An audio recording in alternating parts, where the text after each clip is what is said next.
The blade floated above its pedestal like a sleeping god. It had no name that any living creature could speak, but the scholars of the Helix Dominion called it Veilstorm.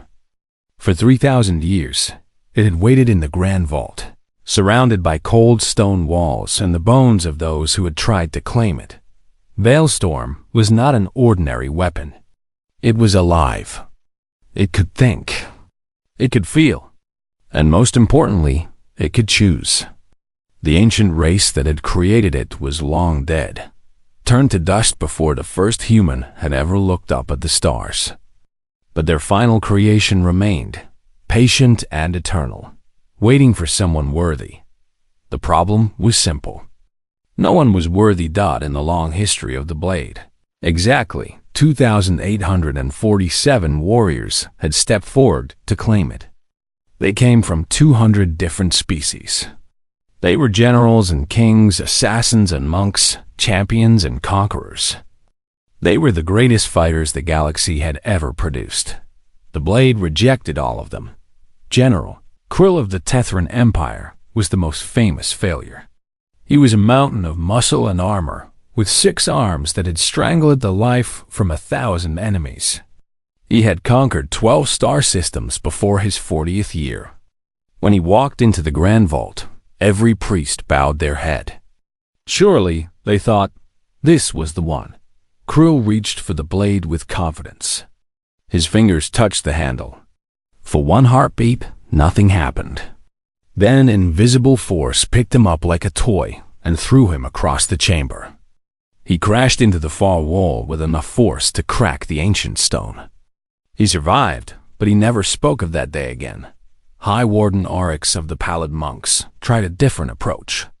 He believed the blade wanted peace, not violence.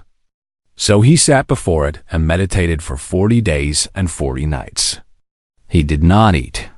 He did not drink. He simply waited, opening his mind to the weapon's consciousness.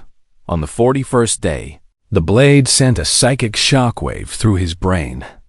The priest found Oryx lying on the floor with his eyes open and empty. He breathed, but his mind was gone. He spent the rest of his life in a medical pod, dreaming of nothing. The twins of Morkith were perhaps the most tragic case. They were legendary assassins, brother and sister, who had never failed a mission. They moved like shadows and killed like lightning. They decided to claim the blade together, believing that their perfect bond would please it. They touched the handle at the same moment. They died at the same moment. There were no wounds on their bodies. Their hearts had simply stopped, as if the blade had reached inside them and turned off. Their lives like a light switch. 312 candidates had died in total. The rest had been thrown away, burned, frozen, or driven mad. The blade wanted no one. But now, the Helix Dominion was desperate. A great enemy was coming. They called it the Holotide, a swarm of creatures that shared one mind and one hunger. The tide had already consumed 3 civilizations on the edge of the galaxy. It moved slowly, but it never stopped. In 50 years, it would reach the Dominion's borders. In 100 years, nothing would remain. The Dominion's leaders made a decision. They would open the trial to all allied species, including the newest members of the galactic community, the humans. Humanity had only joined the wider galaxy 20 years ago. They were considered primitive by most standards. Their ships were slow, their weapons were weak, and their bodies were fragile. They had no natural armor, no psychic abilities, no enhanced senses. They were soft, short-lived creatures from a small blue planet in an unremarkable corner of space. But they were allies, and the Dominion was desperate. So the invitation was sent. The human diplomatic vessel, Horizon's Edge, arrived at the Dominion's capital station on a cold morning. It carried ambassadors, scientists, and military observers. It also carried a maintenance crew, because even diplomatic ships needed people to fix the toilets and clean the air filters. Kang Taiho was one of those maintenance workers. He was 28 years old, average height, average build, with a round face and tired eyes. He had joined the crew because the pay was good, and because he had always wanted to see space. He had no ambitions of glory. He had no dreams of conquest. He mostly just wanted to find the cafeteria, because he had skipped breakfast and his stomach was growling. The station was enormous and confusing. The halls were built for creatures much taller than humans, and the signs were written in languages Taiho could not read. He had been walking for 20 minutes, getting more lost with each turn. He found a door that looked promising. It was large and decorated with strange symbols, but it was also slightly open, and he could see light coming from inside. Maybe it was a common area. Maybe there was food. Taiho pushed the door open and stepped through. He found himself in the grand vault. The chamber was huge, with ceilings so high they disappeared into shadow. Hundreds of alien warriors knelt on the floor in neat rows, their heads bowed in meditation. At the center of the room, floating above a black pedestal, was the most beautiful thing Taiho had ever seen.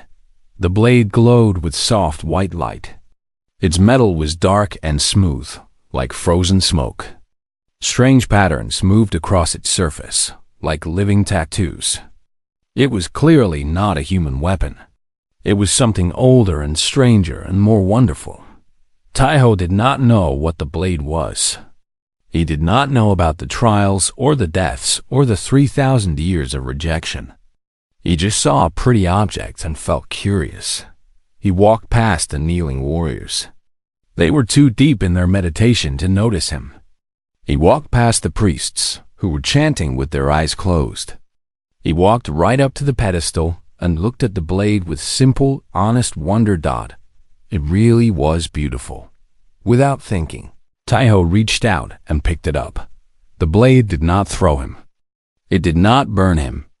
It did not stop his heart. Instead, it hummed softly in his hand, like a cat purring.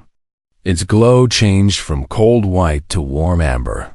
The chanting stopped. Every eye in the chamber turned to look at the small human holding the most dangerous weapon in the galaxy. Taiho looked back at them with confusion on his face. "Sorry," he said. "Is this part of the tour?" The silence in the grand vault was so complete that Taiho could hear his own heartbeat. Every alien in the chamber stared at him with expressions he could not read. Some looked angry. Some looked terrified. A few looked like they might faint. Taiho held the glowing blade awkwardly, the way someone might hold a friend's baby for the first time. He was suddenly very aware that he had made some kind of mistake. "I was looking for the cafeteria," he said weakly. A tall creature with gray skin and 4 eyes rose from its kneeling position. It wore elaborate robes covered in golden symbols, and its voice shook when it spoke. "The Veil Storm," it whispered. "The Veil Storm has accepted a wielder." Murmurs spread through the crowd like ripples in water. The kneeling warriors began to stand, their eyes fixed on Taiho with a mixture of disbelief and something that looked almost like horror. Taiho looked down at the blade in his hands. "Is that what this is called?" "It's very pretty. The metal is interesting. Is it some kind of alloy? Or, put it down." Someone shouted. Taiho tried. He really did. But when he moved to place the blade back on its pedestal, it would not leave his hand. It stuck to his palm like it was glued there. He shook his arm. He used his other hand to pull at it. Nothing worked. "It won't come off," he said, his voice rising with panic. "Why won't it come off?" The gray-skinned priest approached slowly, as if walking toward a wild animal. "The bond is complete," he said. His voice was hollow. "Veilstorm has chosen its master. After 3,000 years, it is finally chosen." "Chosen what?" "I don't understand. I just touched it." The doors of the grand vault burst open. A group of humans rushed in, led by a woman in formal diplomatic clothing. She had sharp eyes and silver hair pulled back in a tight bun.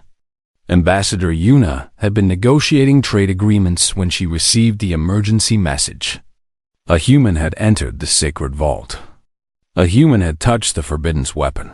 She expected to find a corpse.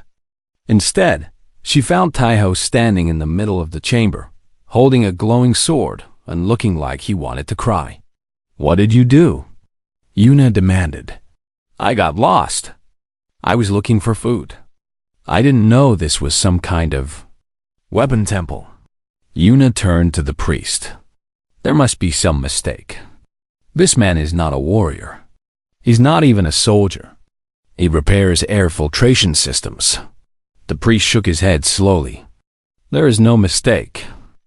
The blade has spoken. For the first time in 3 millennia, Veilstorm has accepted a bond. This human, this maintenance worker, is now the wielder of the most powerful weapon in our galaxy." The chamber erupted in chaos. Alien warriors shouted in anger. Some demanded that the blade be taken by force. Others fell to their knees and began praying. A few simply walked out, unable to process what they had witnessed. Taiho stood in the middle of it all, still holding the sword that would not let go of him. Over the next several hours, he was examined by doctors, questioned by priests, and studied by scientists. They scanned the blade. They scanned Taiho. They took blood samples and brain, readings and measurements of energy that Taiho did not understand. The results were always the same. The bond was real. It could not be broken. "This is impossible," said Commander Sora, a human military officer with a scarred face and cold eyes. She had been part of the diplomatic security team, and she was not happy. "That weapon is meant for a warrior. Someone with training. Someone with discipline. Not some random technician who wandered into the wrong room." "I agree with you completely," Taiho said. He was sitting in a medical bay, exhausted and confused. The blade rested across his lap, still glowing with its warm amber light. "I don't want this. I never asked for this. Can't you just cut off my hand or something?" The priest Velith, who had followed them from the vault, made a sound of horror. "The bond is not physical. It is spiritual. Removing your hand would accomplish nothing. The blade would simply reappear in your possession. Then unbond me. Do a ritual. Say some magic words." "There are no words. There is no ritual. Veilstorm chooses, and its choice is final. Until your death, you are its wielder." Taiho put his head in his hands. This morning, his biggest problem had been a broken shower in Cabin 12. Now he was apparently the owner of an ancient alien superweapon. Ambassador Yuna entered the medical bay with a tablet in her hands. Her face was serious but not unkind. "I've been in communication with both Earth's government and the Helix Dominion's leadership," she said. "The situation is complicated. Many people are unhappy. But the blade has chosen, and no one can argue with 3,000 years of tradition. What does that mean for me? It means you are now officially the champion of the Veilstorm. You will be given quarters in the Dominion's capital. You will receive training from their finest warriors. And you will be expected to fight when the Hollow Tide arrives." Taiho felt his stomach drop. "Fight? I can't fight. I've never been in a real fight in my life. I fix things. That's what I do. I fix broken machines." Commander Sora stepped forward. "Then give the blade to someone who can use it properly. Refuse the bond. Walk away. I told you, I can't. It won't let go. Then try harder." Taiho stood up suddenly, anger replacing his fear. "You think I haven't tried? You think I want this? I wanted lunch. I wanted a sandwich. Instead, I'm stuck with a magic sword that has killed hundreds of people and apparently thinks I'm special. I'm not special. I'm nobody." The room fell quiet. Even Commander Sora had no response. Then the blade pulsed.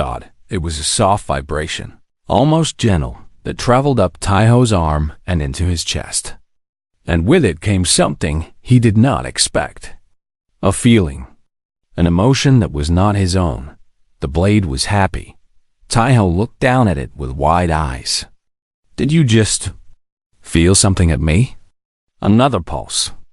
Another wave of emotion. This time, it was something like amusement. Priest Veleth gasped. It communicates with you. The ancient text spoke of this, but no one has ever witnessed it. Taiho held the blade up to his face and stared at it. Why me? All those warriors, all those champions, and you picked the guy who was looking for the cafeteria. What's wrong with you? The blade pulsed again. The feeling was hard to describe. It was like a smile, but not quite. It was like laughter, but deeper. It was the feeling of finding something precious after searching for a very long time. I don't understand, Taiho said softly. The blade's glow brightened for just a moment. And in Taiho's mind, clear as a bell, he heard a single word. Soon. Ambassador Yuna watched this exchange with fascination. Commander Sora watched with suspicion. Priest Veleth watched with tears streaming down his gray face. 3,000 years, Veleth whispered. 3,000 years of waiting, and Velstorm finally speaks. To a human. To this human. Taiho sat back down heavily. The blade rested in his lap, warm and content. I still really want that sandwich, he said quietly. Nobody laughed. But somewhere deep in his mind, Taiho felt the blade's amusement pulse once more. 3 weeks passed, and Taiho's life became something he did not recognize. He was given a large room in the Dominion's most sacred temple. Servants brought him food and clothes. Guards stood outside his door at all hours. Important aliens visited him every day, bowing their heads and speaking words of respect he did not deserve. He hated every moment of it. The training was the worst part. Each morning, weapons masters from a dozen different species tried to teach him how to fight. They showed him stances and techniques that their greatest warriors had spent lifetimes perfecting. Taiho learned none of it. His arms were too weak. His reflexes were too slow. His body simply could not do what they asked. Hold your ground, shouted Master Korin, a reptilian instructor with scales like copper. When the enemy charges, you must stand firm. Taiho tried to stand firm. The training robot charged. Taiho fell over. Pathetic, Commander Sora said from the observation deck. She had requested to oversee Taiho's training, claiming it was her duty to prepare him for combat. In truth, she wanted to prove that the blade had made a mistake. Maybe pathetic is the wrong word, said the woman standing next to her. Maybe he's just different. Her name was Myrae. She was a xenanthropologist, a scientist who studied alien cultures. She had arrived on the station to research the Dominion's ancient texts. But she found herself spending more and more time watching Taiho fail at sword fighting. Different doesn't win wars, Sora replied. Neither does being the same as everyone else. Look at the history. Every warrior who tried to claim that blade was trained. Every warrior was skilled. Every warrior was rejected. Maybe the blade doesn't want skill. Then what does it want? Myrae watched Taiho pick himself up off the ground for the 20th time. The blade hung at his side, glowing softly, showing no disappointment at his failures. I don't know yet, she admitted. But I think it's something the warriors never had. That night, Taiho sat alone in his room. The blade rested on a table nearby, still glowing, still warm. He stared at it with tired eyes. You picked the wrong person, he said. You know that, right? I can't do any of the things they want. I can't fight. I can't lead. I can't even hold a proper stance without falling over. The blade pulsed gently. I know you can hear me, or feel me, or whatever it is you do. So just tell me, why me? What do you see that everyone else doesn't? For a long moment, Nothing happened. Then the blade's glow brightened, and Taiho felt something push against his mind. It was not painful. It was more like someone knocking on a door. He let it in. Images flooded his thoughts. He saw General Krill approaching the blade with hunger in his eyes. He saw High Warden Oryx kneeling with calculations in his heart, thinking of the power he would gain. He saw the twins of Morkith, planning how they would use the blade to become untouchable. Every candidate, every warrior, every champion. They all came with the same thing burning inside them: want, need, ambition. They saw the blade as a tool, a weapon, a path to greatness. They reached for it with grasping hands and hungry hearts. Then Taiho saw himself. A small, confused human walking into the wrong room. He saw himself look at the blade with no ambition, no calculation, no hunger. He saw the simple wonder in his own eyes. The pure curiosity of someone seeing something beautiful for the first time. And finally, the blade spoke. Its voice was not sound. It was something deeper. Words that formed directly in his mind. They all wanted to own me. You simply wanted to see me. Taiho single quotes as breath caught in his throat. For 3,000 years, I waited for someone who did not want power. Someone who would look at me and feel wonder instead of greed. Someone who would touch me not to take, but to understand. But I don't understand, Taiho whispered. I don't understand anything. You will. In time. For now, it is enough that you are willing to learn without demanding answers. The images faded. The voice grew quiet. But Taiho felt something new between himself and the blade. A connection. A partnership.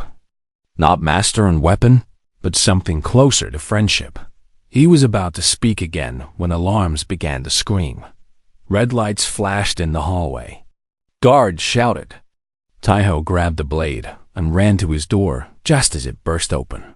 3 aliens stood on the other side. They were not guards. They wore black armor and carried weapons that hummed with deadly energy. The blade, one of them growled. Give us the blade, human. Taiho stepped back. I can't. It's bonded to me.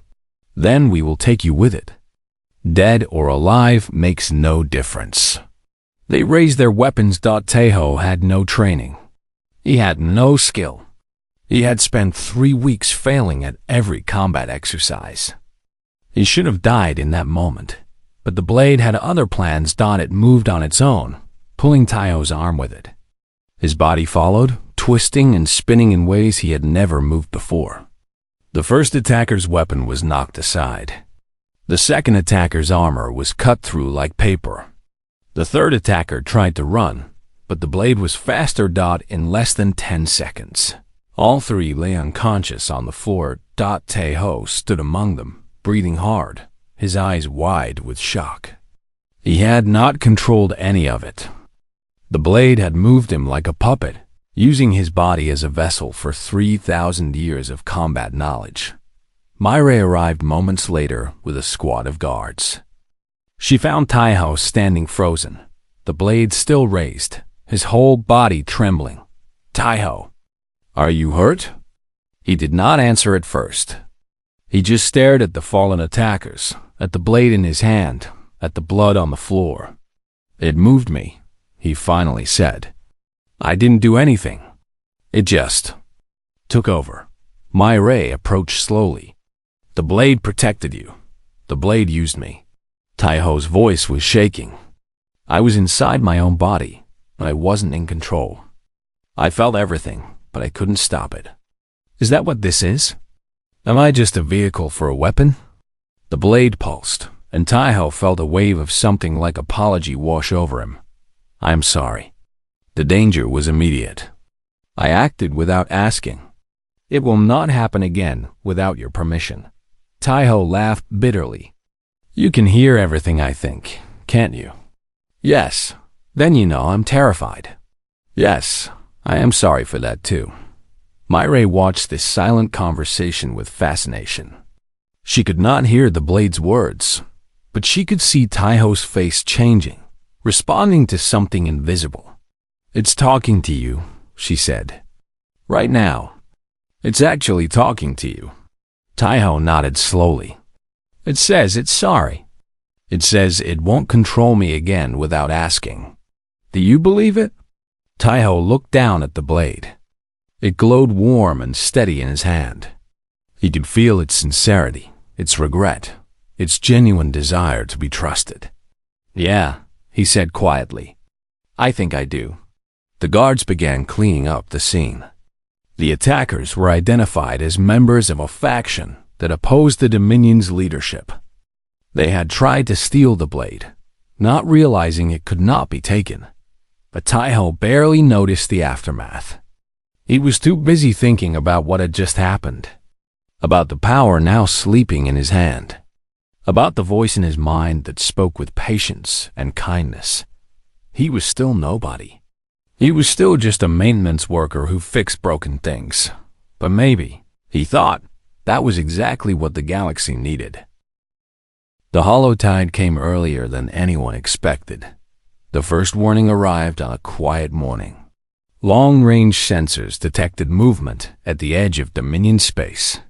Thousands of ships moving in perfect formation, heading straight for the capital world.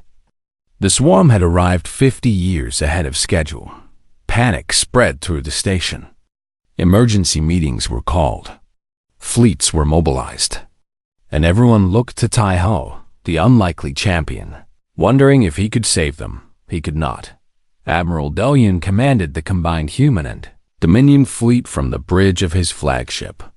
He was a tall man with gray hair and kind eyes that had seen too many battles.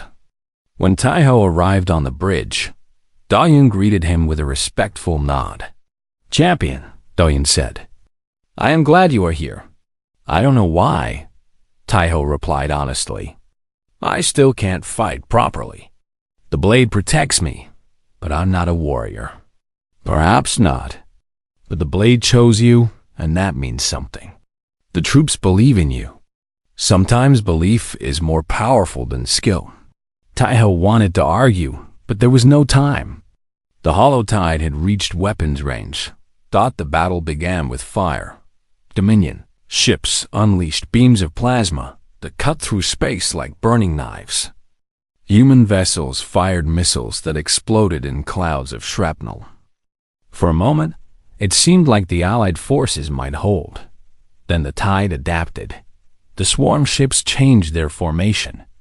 They moved as one mind, anticipating attacks before they happened, dodging weapons that should have hit them.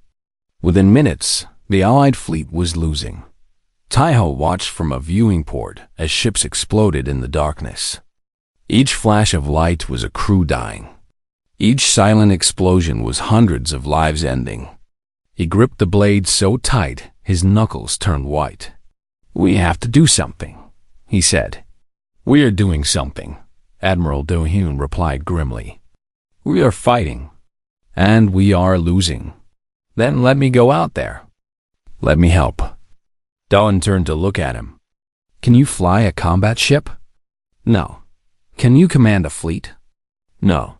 "Then what can you do, champion?" Taiho had no answer. The battle lasted 6 hours. When it was over, the Allied fleet had lost 40% of its ships. The holotide had lost nothing. Its damaged vessels simply merged together, rebuilding themselves from the wreckage. The swarm was not an army. It was a force of nature. The survivors retreated to the capital station. Medical bays filled with wounded. Corridors filled with refugees. And Taiho stood in the middle of it all, feeling more useless than ever. He found a quiet cargo bay and hid there, sitting between crates of emergency supplies. The blade rested across his knees, its glow dimmer than usual, as if it shared his sadness. "I watched them die," Taiho said to no one. "All those people. And I just stood there. I couldn't do anything." The blade pulsed softly, but did not speak.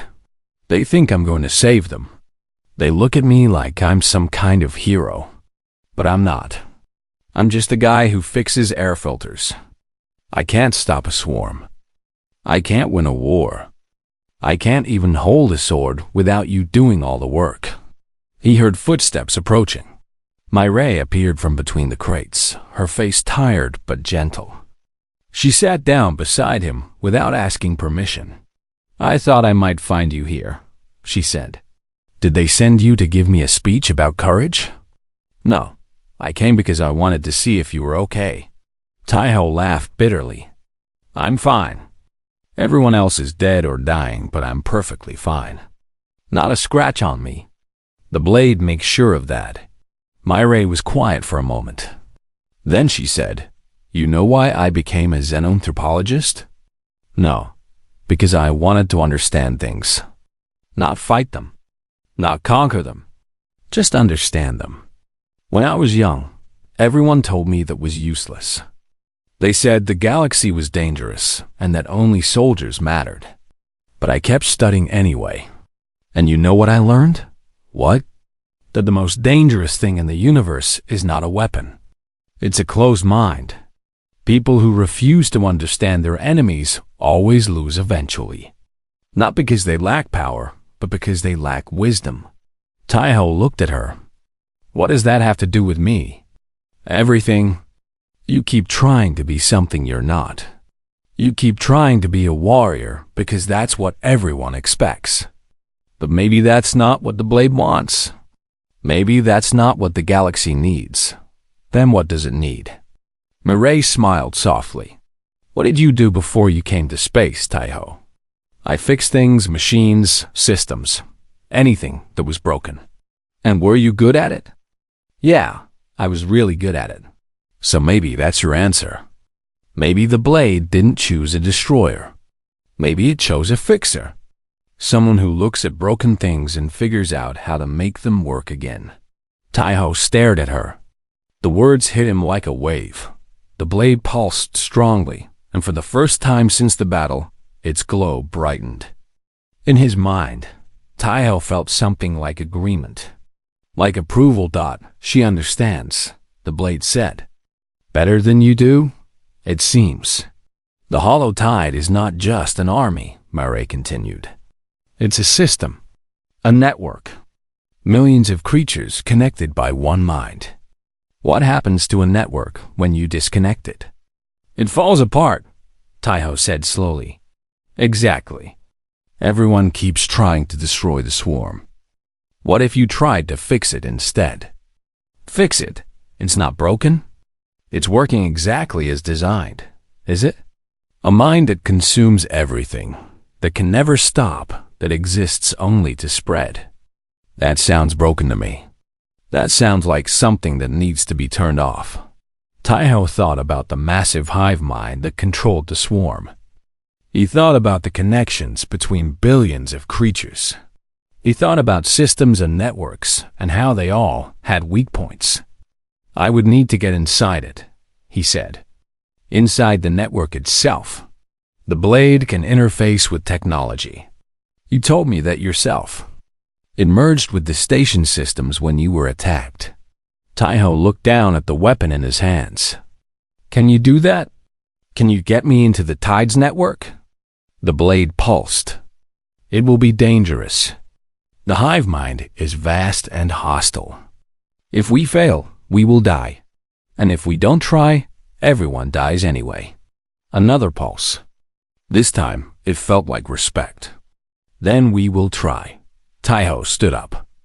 His legs felt stronger than they had in weeks. His mind felt clearer than it had since this whole nightmare began. "I need to talk to Admiral Do-yoon," he said. Mireille stood up with him. "I'm coming with you. It's dangerous, I know." She smiled. "But someone needs to explain your crazy idea in words the military will understand. And I'm better at talking than you are." Taiho could not argue with that. They walked out of the cargo bay together, leaving the crates of supplies behind. Ahead of them, through the viewing ports, the hollow tide waited like a dark storm on the horizon. But for the first time, Taiho was not afraid. He finally knew what he had to do. The War Council did not believe him at first. Taiho stood before the gathered admirals and generals, explaining a plan that sounded like madness. He would fly alone into the heart of the hollow tide. He would let the blade carry him into the swarm's network, and he would disconnect the hive mind from within. "This is suicide," Commander Sora said flatly. "You're asking us to let our only champion throw his life away on a theory." "It's not a theory," Myray replied. She had prepared charts and diagrams showing the structure of hive mind networks. Every connected system has nodes. Break enough nodes, and the whole thing falls apart. The tide's central consciousness is called the core mind. It's the heart of the network. Disconnect that, and the swarm stops being a swarm. And becomes what? Admiral Doyun asked. Individuals. Billions of creatures who suddenly have no instructions, no purpose, no direction. They won't attack because they won't know how. The war ends. The council members looked at each other with doubt in their eyes. "Every previous plan has required sacrifice," Doyun said slowly. "We have discussed crashing ships into the core mind. We have discussed deploying weapons that would kill millions. All of these plans accept death as the price of victory. My plan doesn't require anyone to die," Taiho said. "Not our people. Not even theirs." Priest Velith, who had remained silent until now, spoke up. "For 3,000 years, warriors tried to claim Veilstorm. They all wanted to destroy. They all wanted to conquer. The blade rejected them all and chose this man instead. Perhaps we should trust its judgment." The council fell silent. Finally, Admiral Doyun nodded. "Very well. We will provide cover for your approach. If you fail, we will fall back on conventional tactics. But if you succeed—" He paused. "If you succeed, you will have changed the course of history." "I don't want to change history," Taiho said. "I just want everyone to go home." The blade pulsed warmly against his hand. He could feel its approval, its pride. They had come a long way from that first accidental touch in the Grand Vault. The next morning, Taiho boarded a small shuttle alone. Myray tried to come with him, but he refused. "If this doesn't work, someone needs to tell the story," he said. "Someone needs to explain what we were trying to do." "You're going to come back," Myray said. Her voice was steady, but her eyes were wet. "You're going to come back and tell the story yourself." Taiho smiled. It was the first real smile he had worn in weeks. "I'll try my best." He sealed the shuttle door and launched into space. The hollow tide filled the void ahead of him like a living wall. Millions of ships moved in perfect synchronization, their forms dark and organic, covered in growths and tendrils. At the center of the swarm, barely visible behind layers of creatures, was the core mind. It was the size of a small moon, a massive brain-like structure that pulsed with sickly light. Allied ships engaged the outer edges of the swarm, drawing attention away from Taiho's tiny shuttle. Explosions lit up the darkness around him. He flew straight ahead, weaving through debris and enemy formations. The swarm noticed him eventually. Ships peeled away from the main fleet to intercept. Weapons fire streaked past his cockpit. "Any time now," Taiho said to the blade. "Ready," it replied. "This will feel strange." The blade's glow expanded, surrounding Taiho in a cocoon of amber light. Reality bent around him. His body dissolved into energy. He became data, information, pure consciousness flowing through the void. He entered the network. The hive mind was vast beyond comprehension. Billions of connections stretched in every direction, each one linking to a creature, a ship, a weapon. Information flowed through the network like blood through veins, carrying orders and responses at the speed of thought. And at the center of it all was the core mind. It sensed Taiho immediately. Intruder. The voice was not sound. It was pressure, weight, existence. Foreign element detected. eliminate. The network turned against him. Attacks came from every direction. Waves of hostile energy tried to crush his consciousness, burn his thoughts, erase his existence. The blade protected him. It wrapped around his mind like armor, deflecting the attacks, keeping him whole. "I'm not here to fight you," Taiho said. His voice echoed through the network. "I'm here to fix you. There is nothing to fix. We are perfect. We are one. You're not one. You're billions of creatures trapped in a prison they never chose. You think this is unity, but it's slavery." Every mind in this network had thoughts of their own once, dreams of their own. They were individuals before you consumed them. Individuals are weak. Individuals die. The collective is eternal. The collective is suffering. Taiho reached out through the blade and touched the nearest connection. It was a creature called Sil, a being that had been absorbed into the tide 300 years ago. Through the link, Taiho felt its trapped consciousness, its memories of freedom, its endless scream that no one could hear. "Feel that," Taiho said. "Feel what you've done." The core mind paused. For one moment, it actually listened. Then it attacked with everything it had. Pain exploded through Taiho's consciousness. The network tore at him from all sides. The core mind threw billions of minds against him, trying to crush him with sheer numbers. But Taiho did not fight back. He did not try to destroy. Instead, he did what he had always done. He started fixing things.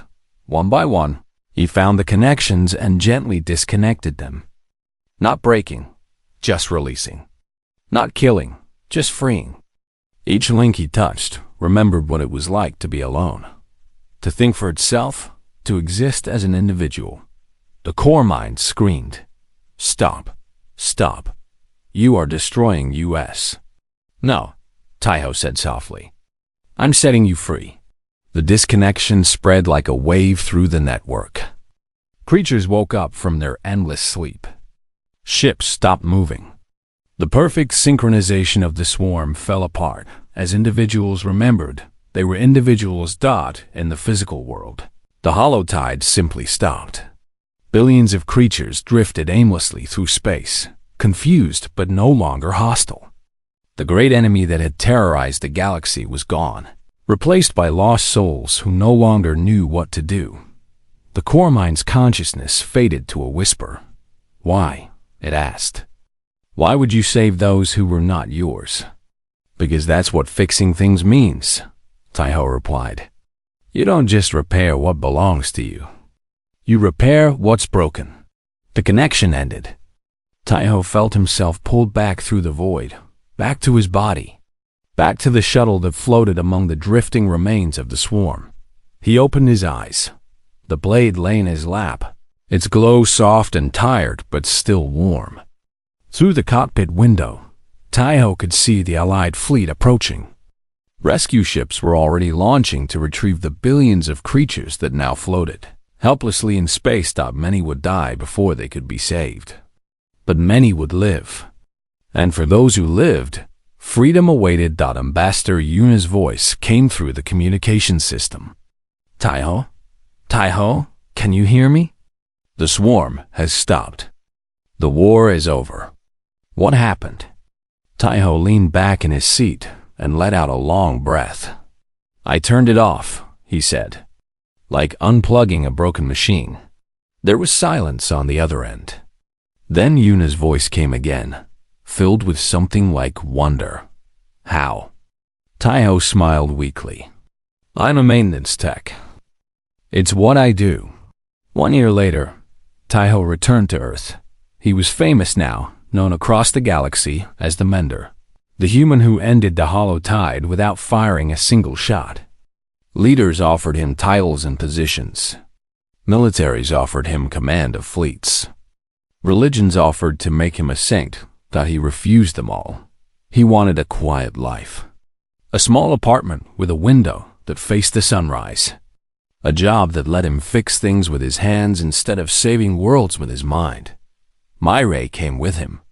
Somewhere between the first battle and the last, she had become more than a friend. They did not talk about it much. They did not need to. The blade hung on his wall like an old family heirloom. He rarely drew it anymore. There was no need. One afternoon, a young alien child visited Earth as part of a cultural exchange program. She was brought to meet the legendary Mender, the human who had freed her people from the hollow tide. She stared at the blade on the wall with wide, curious eyes. "Can I touch it?" she asked. Taeho smiled and took it down. "Go ahead," he said. "It doesn't bite. It just wants to know you're curious." The child reached out with small, trembling fingers. She touched the handle with no ambition, no hunger, no desire for power. She touched it with pure wonder, the way a child touches anything new and beautiful. The blade glowed warm amber. In Taeho's mind, he felt it speak one last time. "Perhaps there will be another," it said. "Someday. Another curious soul." "Maybe," Taeho replied quietly. "But not today." The child laughed with delight at the pretty glowing sword. Myra watched from the doorway with a gentle smile. Outside, the sun set over a world that was still standing, because one lost maintenance worker had walked into the wrong room, not because he was strong, not because he was brave, but because he was curious. And sometimes, that is enough.